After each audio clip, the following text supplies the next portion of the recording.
நம்மள பல பேர் பார்த்தீங்க அப்படின்னா, பாதி நேரம் நெகட்டிவாக யோசிச்சே டைம் வேஸ்ட் பண்ணிகிட்ருப்போம். இது நடக்குமா? நடக்காதா? நம்மளால முடியுமா? முடியாதா? அப்படின்னு சொல்லி யோசிச்சுக்கிட்டு, அதுக்கு பதிலா அதை விட்டுட்டு இது நடக்கும், இது முடியும் அப்படின்னு நினச்சிட்டு நம்ம தூக்கி போட்டு போயிட்டோம் அப்படின்னா, எதை பற்றியும் கவலையே படலாமல் நம்ம செய்ய வேண்டிய விஷயம், நடக்க வேண்டிய விஷயம் கண்டிப்பாக நடக்கும். ஸோ அதனால் இனிமேல் நெகட்டிவாக நினைக்கிறதையும் விட்டுருங்க. அந்த எதிர்மறை எண்ணமே இருக்கவே கூடாது. நம்ம எல்லாமே பாசிட்டிவாகவே நினச்சோம் அப்படின்னா, கண்டிப்பாக அது பாசிட்டிவாகவே முடியும்.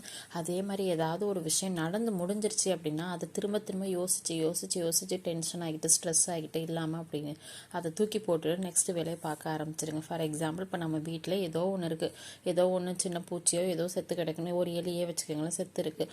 அதை வீட்டுக்குள்ளேயே வச்சுருந்தா என்ன ஆகும்?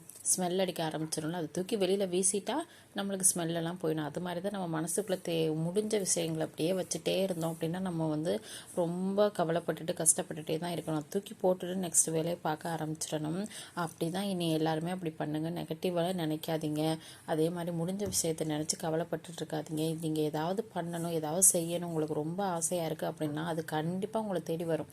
உங்களுக்கு உண்மையிலே அது ரொம்ப விருப்பப்படுறீங்க, ரொம்ப ஆசைப்படுறீங்க அப்படின்னா அது ஏதாவது ஒரு வகையில் சேரும். அப்படி இல்லை அப்படின்னா அதை விட பெஸ்ட்டாக தான் சேரும். ஸோ அதனால் நம்ம நினச்சது நடக்கலையே, இது முடியலையே அப்படின்னு நினச்சி கவலைப்பட்டுட்டு இருக்காம இதை விட நம்மளுக்கு பெஸ்ட்டாக ஏதோ கிடைக்க போகுது அப்படின்னு நினச்சி சந்தோஷமாக இருங்க. தேங்க்யூ.